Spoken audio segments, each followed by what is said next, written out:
Welcome to the third episode of the Think Wildlife podcast. Today we have one of India's most famous conservationists, Bittu Sahgal. He is the founder of Sanctuary Asia, which has been one of the longest running wildlife magazines not only in India but most of the world. Welcome Bittu sir to our podcast and thank you for your. My pleasure. So Sanctuary Asia is one of the most renowned wildlife magazines in the world. What motivated you to start the magazine back in 1981? Well, the motivation was as simple as this. I fell in love with nature. I fell in love with the tiger. And I used to go to Ranthambore was my second home. So after 4 or 5 years of going to Ranthambore in the early 70s, mid 70s actually, I met up, a good friend of mine was Fateh Singh Rathore, who used to be the director of the, field director of the park. And I asked him, Fateh, what can I do to help you save the tiger? I just don't want to come here as a tourist. You can imagine this was mid 1970s. So it went on like this. And come 1980, when I asked him again, he said, I've got a great idea for you. You go to Bombay and have a party every month. So I thought he's going to talk in terms of fundraising or something. So he says, you have 12 parties, then you come back again and say, Fateh, what can I do to save the tiger? What are you city guys useful for? All you do is party and talk. You don't do anything. So I said, no, Fateh, please tell me what. And he says, he got serious. And he said, listen, there are too many political magazines. There are too many sports magazines. There are too many film magazines. Where is the wildlife magazine? So I had never ever thought of it. I'm not a rich guy. I had no money. But I said to him, I will not come back to Ranthambore until such time as I give you a wildlife magazine. And in the same breath, he said, call it Habitat. But I discovered that Habitat was a furniture store or something like that. So when I told him this after 2 weeks, he said, then call it Sanctuary. So he named it Sanctuary. That was it. That was the original start. But then there are so many other people who have influenced this, and we've published now uninterrupted for 40 plus years. And I sometimes think that's a miracle too. It certainly is a miracle. It's double my age. But how has Sanctuary Asia evolved ever since its inception? Well, Sanctuary evolved in the sense that, of course, with the times, things change. When we started, we used to cut and paste artworks, and it used to take us about nearly 20, 30 days to put a magazine together, just designing after writing. Now it's evolved first technologically. Everything is online. We managed to do everything. But more than that, the evolution has also been one of content and context. When we started, I have been accused of being a CIA spy when I went down to Delhi and I said that you cannot have this project in this place because it will destroy such a valuable habitat. You can't do this. It was a time when Silent Valley and all were being fought for. So they said it's an American plot, that they don't want India to be industrialized. And that's why it was said half seriously, but it was said strongly. Now, over the last 40 years, the chickens have come home to roost. All the things that we had worried about, all the things we had said are coming true. And the fact of climate change is the one that is the hammer, which has actually driven governments, corporations, almost everybody from the United Nations downward. In fact, the Security Council is now getting involved in the whole issue of climate change. So what I'm saying to you is that Sanctuary's context changed. It wasn't just technology. It was also the fact that while earlier people never understood the rationale, why save forests? Forests were meant to be cut and used as wood, and forests were meant to be dammed so we could get water. But the result of all that cutting, 60, 70 years of it has gone on post-independence, 75 years now. Climate change is a direct result of the destruction of ecosystems and the pushing of carbon up into the atmosphere. So Sanctuary now works at the tri-junction of biodiversity, economics, and climate change. And that is a complete shift. It's an absolute total shift from what we used to do. At one time, we thought We've got, tiger shikar was on. Even when we started, people used to hunt tigers, even though they were not supposed to, they would do so. Then we thought we'd won a victory. Then we got the Project Tiger declared, and Project Tiger we thought was all right. If something good has happened over here, we've managed to bring it, and nature brought it back. Today, the thing is completely, absolutely, totally different. I mean, today at this tri-junction, biodiversity, economics, and climate change, which is a spoiler for both, the whole world is on its knees now. So sanctuary was relevant 41 years ago, and sanctuary is more relevant now because we are on the side of the biosphere. That's the primary change. And in between, of course, it's graduated shifts. The floods, droughts, and things like this that you see are a direct result of the abuse of our environment and the lack of understanding that ecosystems are not, interruptions to development. Ecosystems are infrastructures without which the economies will collapse. That leads to my next question. So, what role do you think media has in wildlife conservation? Media has a very, very solid role. I mean, again, when we started at that point, there was, for instance, on television was only Doordarshan, and we produced a film called Project Tiger series, and we got 30 million views. But we were told at that point that 30 million is too low. We want the views to be like Ramayana and Mahabharata and whatnot.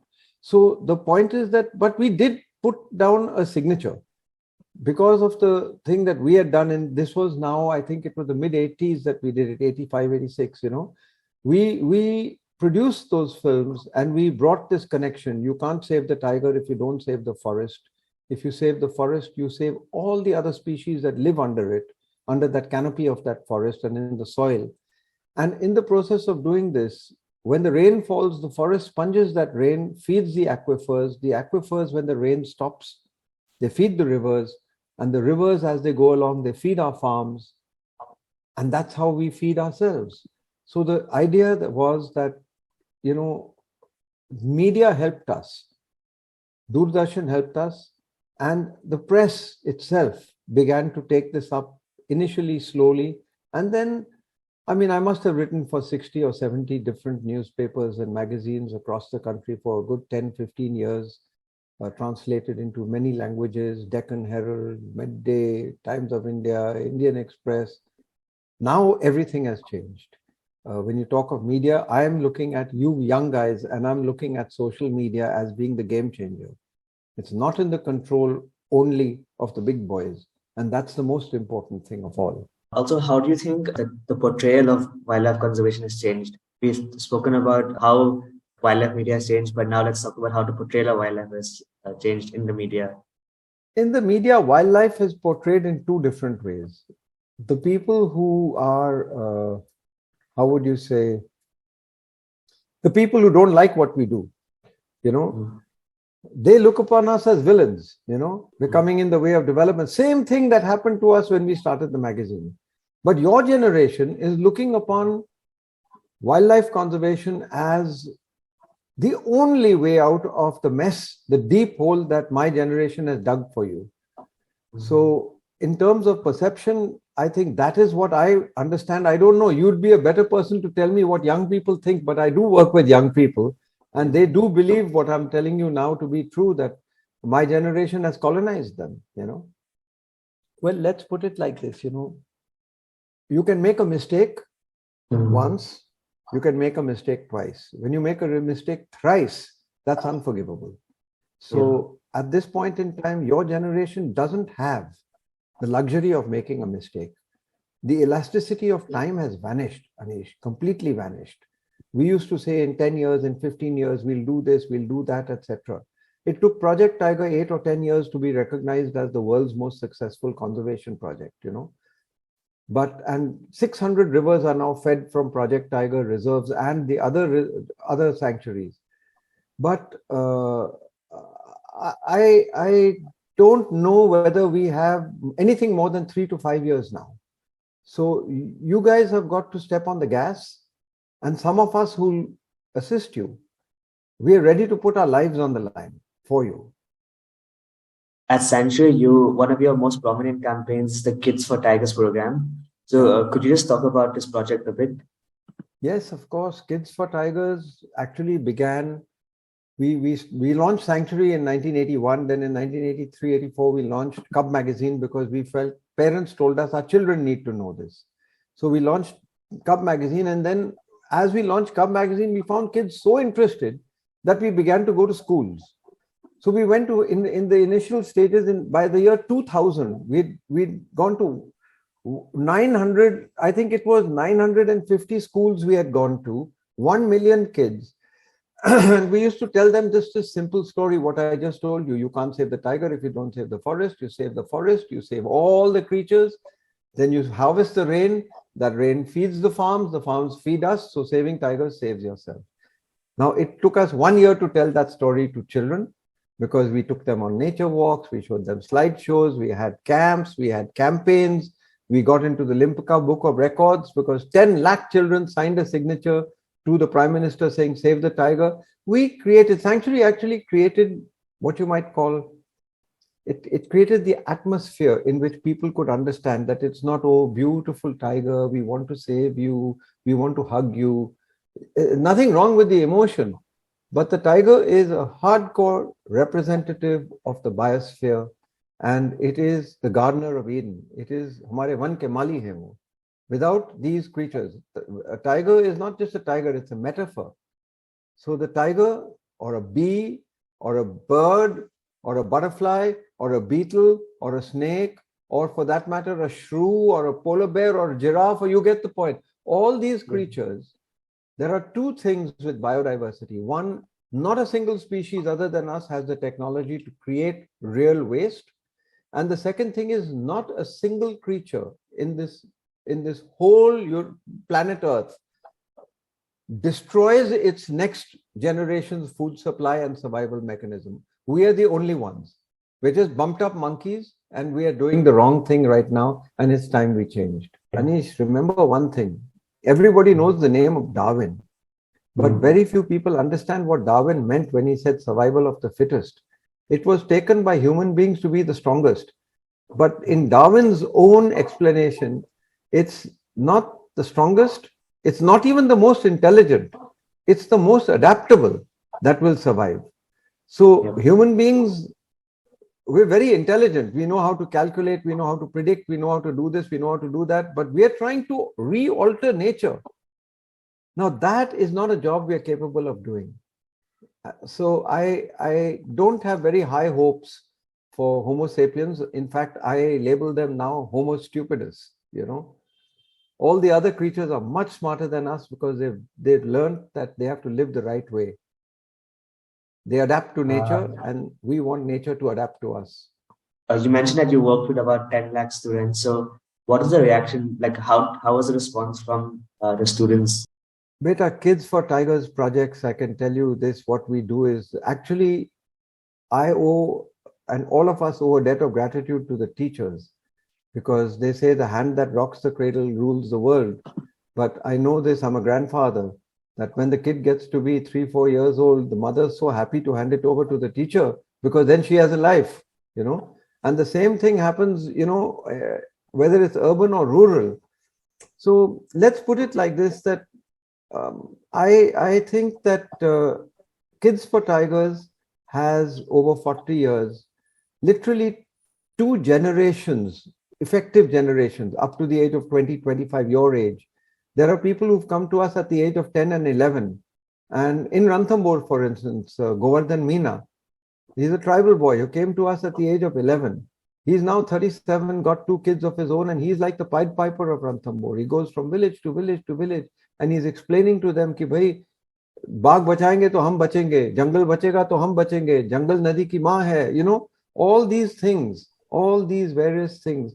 And there is Kara Tejpal, who came to us at the age of 11 also. And she is now one of India's best writers on the subject of, not just wildlife. She's not wildlife that she writes on. She writes on ambition. And why are we who we are? Why can't we just grow up? Why can't we just smell the coffee? Why can't we appreciate nature as it is and be happy and contented? So, and who knows where you'll go? I think you might become the Prime Minister tomorrow. I'm probably too young for that.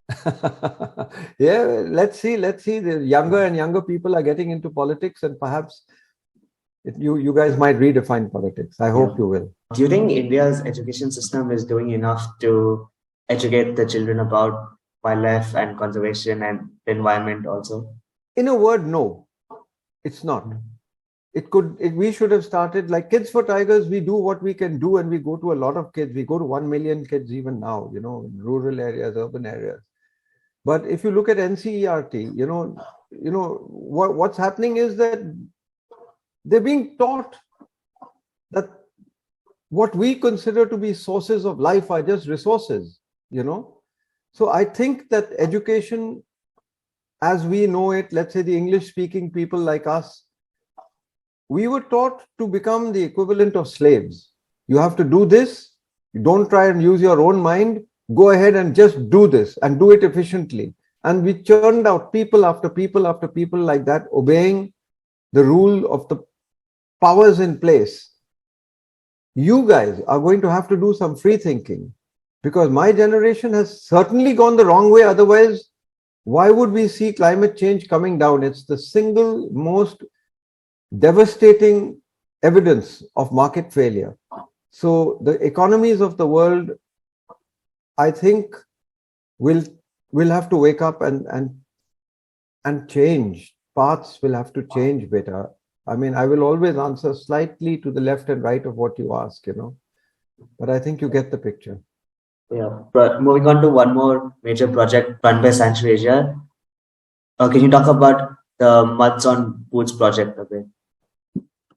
The Mud on Boots project was started and was actually conceived by Kara Tejpal, who is still a part and parcel of Sanctuary, though she goes around the whole country looking and living in rural India very often. Mud on Boots has a simple rationale. Every conservation body in the whole world depends on those people with mud on their boots. The forest guard who's tramping the forest at night, the villager who's living next to the forest at night. So we wanted that those people who are actually putting out fires, and those people who are actually helping to tranquilize tigers, and those people with, even scientists and people like that, with mud on their boots, we wanted to give them pride of place. And we thought we would do this, and we managed to do it by supporting them in small ways. You're 20, so you understand that your family must be asking you, what are you going to do? When we were 20, it was either become a doctor, become a lawyer, become an accountant, become something like this, which was all service industry for people who were actually destroying the environment, So let's just say that the world is going to change. Education per se is going to change, and that change will come about because you young people have seen with your own eyes the failure of a system that tried to extract more from nature than it could give. And in one line, if I had to educate village kids or urban kids or kids sitting in America, it would be that the economy is a wholly owned subsidiary of the environment. You cannot destroy the environment and expect your economy to do well. So how do you think with 300 million people living in and around forests and India being the fastest growing economy, how do you think we can help preserve the environment while continuing with our economic growth? It's the question that you ask has no easy answer, and nor does it have a simple answer. But I'll try and simplify my viewpoint and what I see as a solution the best way. I mentioned to you mud on boots, people working on the ground. We have to go to them. They have the knowledge. I also mentioned to you that community owned, community operated nature conservancies. The idea was that if you take, let's say, Kanha or Ranthambore or Bandhavgarh, you take any one of these places. Now, after you protect it, the population of these animals goes up, then they spill out on the outside. But when they spill on the outside, is there place for them? Without conflict, it doesn't happen. And at this point in time, the amount of carbon that's gone up into the atmosphere, the only economic and sure-shot scientific way to pull it down would be to restore ecosystems. Because whether it's a house plant or whether it's grassland or whether it's a rainforest, every time a tree grows or a sapling grows, it pulls carbon down from the atmosphere. And I would say that that business of shifting perspective from guns and guards alone. At that point, you did need guns and guards because it was very, very, not guards against the village people. You needed those guns and guards against rich shikaris, Today, we desperately need failed and marginal farmers to earn money from biodiversity. Tourism is one way out, but there are so many other ways. The government should be subsidizing the people living around the parks, not to farm, because they are not adding to food security. For 2 to 3 months of the year, they are working, doing food for work, in most parts, in many parts of India. So I believe that the way that communities can be engaged would be to go back to their traditional knowledge, yes, but not to say that you sit down and, like museum pieces, you sit somewhere. No, I'm saying that whatever be their ambition, they have the right, they should be consulted, we should sit down with them, and policymakers must bow to their will, to the will of the people who live around these large protected areas that we have made. And through the process of restoring ecosystems, they not only get livelihoods, but they also get security. That means floods and droughts will affect them less. Today in Vidarbha, for instance, they don't know when to plant. They plant and the rain doesn't come. Or they were going to harvest on the 15th and the rain comes and the hail comes on the 10th. So, by shifting the climate delivery systems, by putting too much carbon in the air and destroying all the ecosystems that actually tempered the climate, we have made life for rural people miserable. And it's not enough to start a factory, give 800 jobs, and then cause problems to 800,000 people whose livelihoods are taken away because their soil is washed away or their crops have withered. So it's a complicated answer. I hope you get something out of what I've said, but I'd be happy to sit back with all you young guys and talk and seek your help as to what you think can be done given today's circumstances. I think that is something for us to look for, certainly, and I think nature-based solutions is one way out. But you mentioned about your cocoon project in your last answer. So could you just please elaborate a bit on that? Well, cocoon projects that we talked about were looking to change the dynamic. When we went to Ranthambore, there were no tourists for 8-9 years.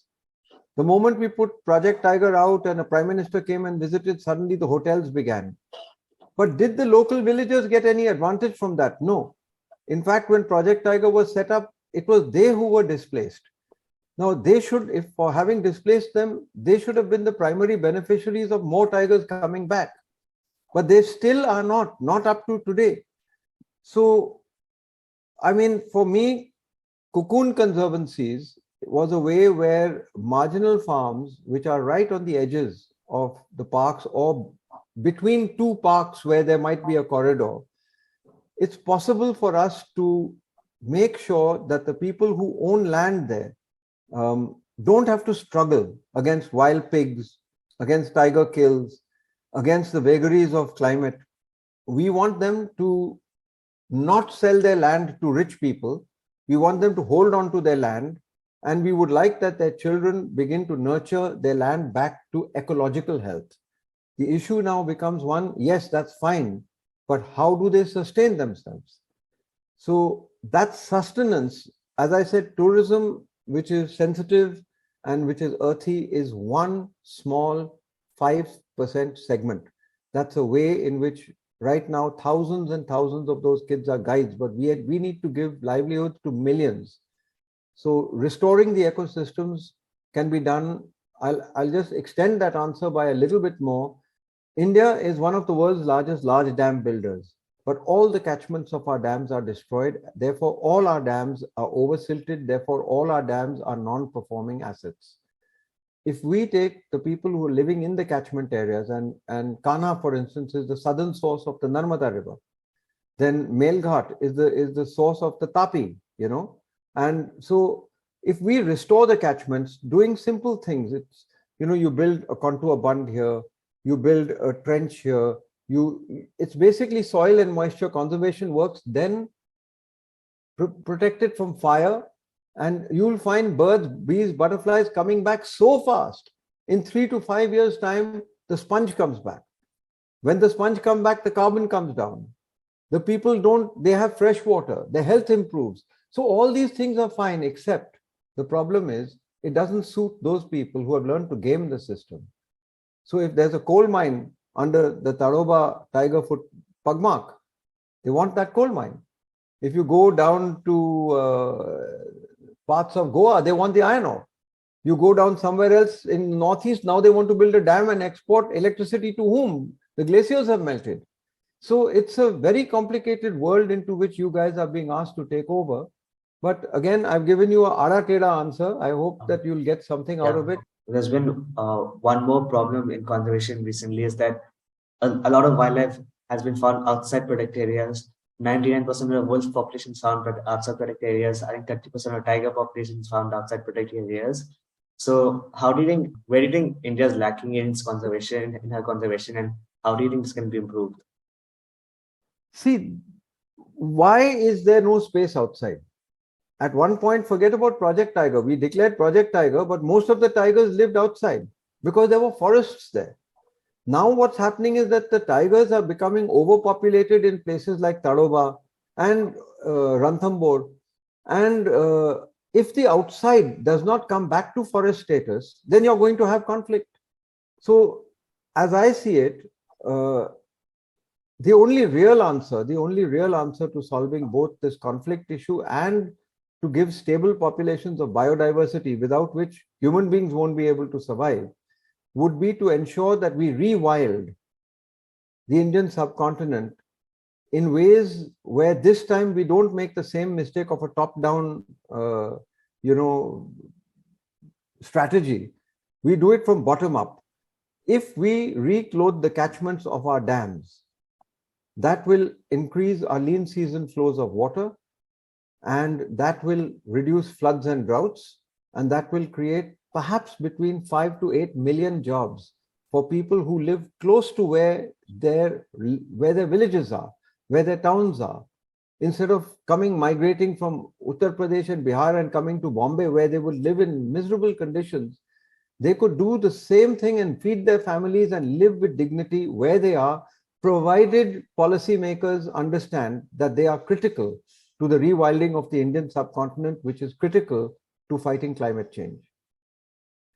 So talking about rewilding, I think you know where the next question will go. So in recent times, there's been a lot of talk about cheetah reintroduction in India, and the project is moving on quite fast. So what are your opinions about this ambitious project? My opinion about this is that it's a hypnotic idea, but I know for a fact that there isn't enough place in this country to create a viable population of cheetahs as of now.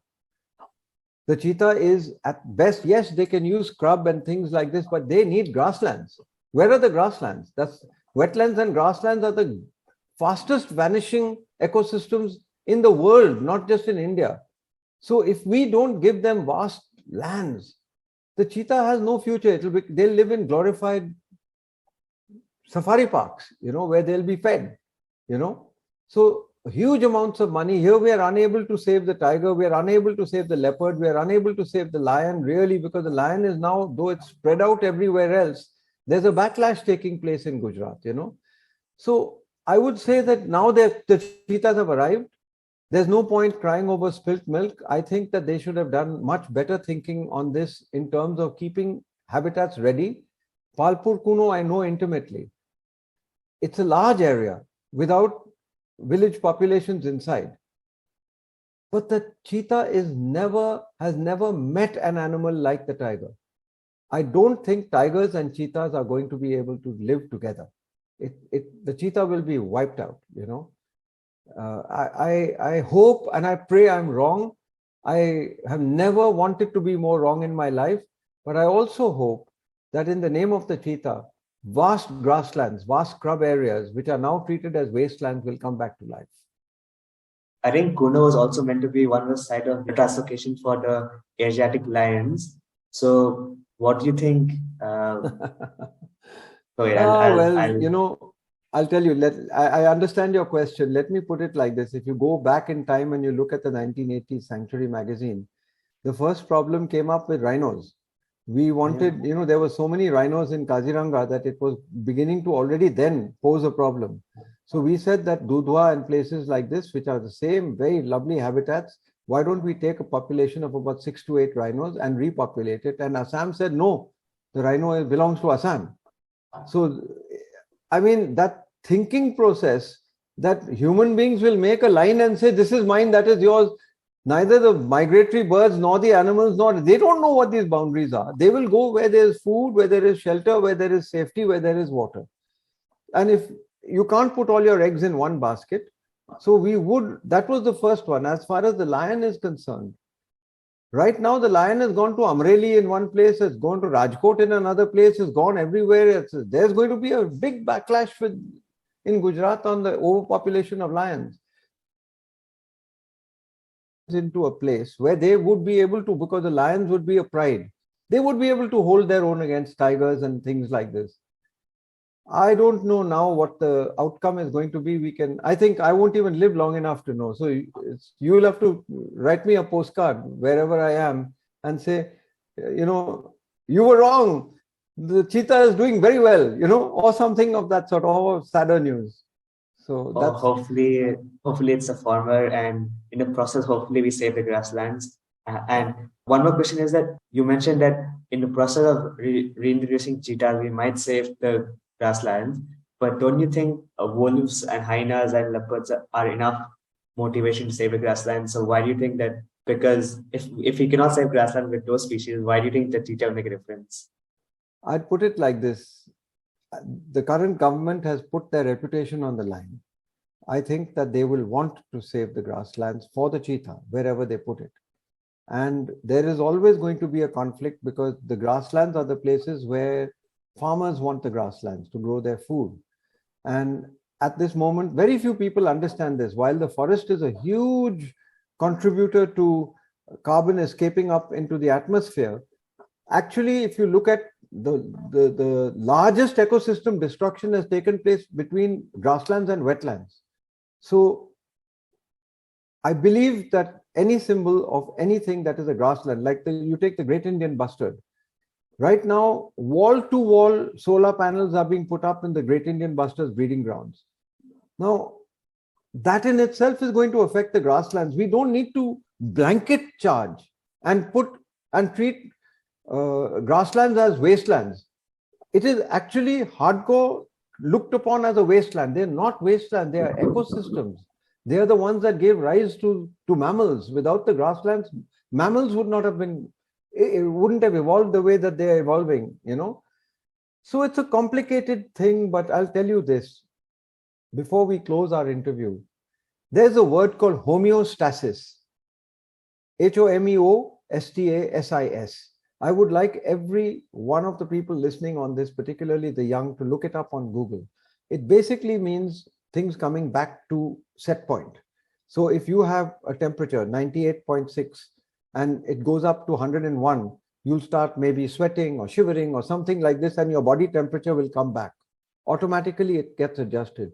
The whole planet is designed to repair itself. It's a self-repairing mechanism.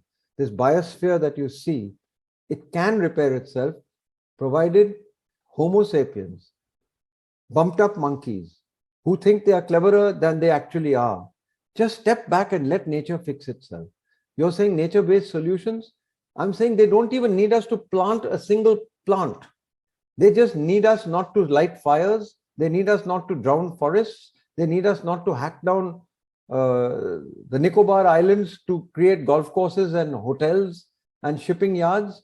So if we do the right thing, India has in its culture the attitudes that the world desperately needs. We should be exporting those attitudes to them instead of importing false ambition.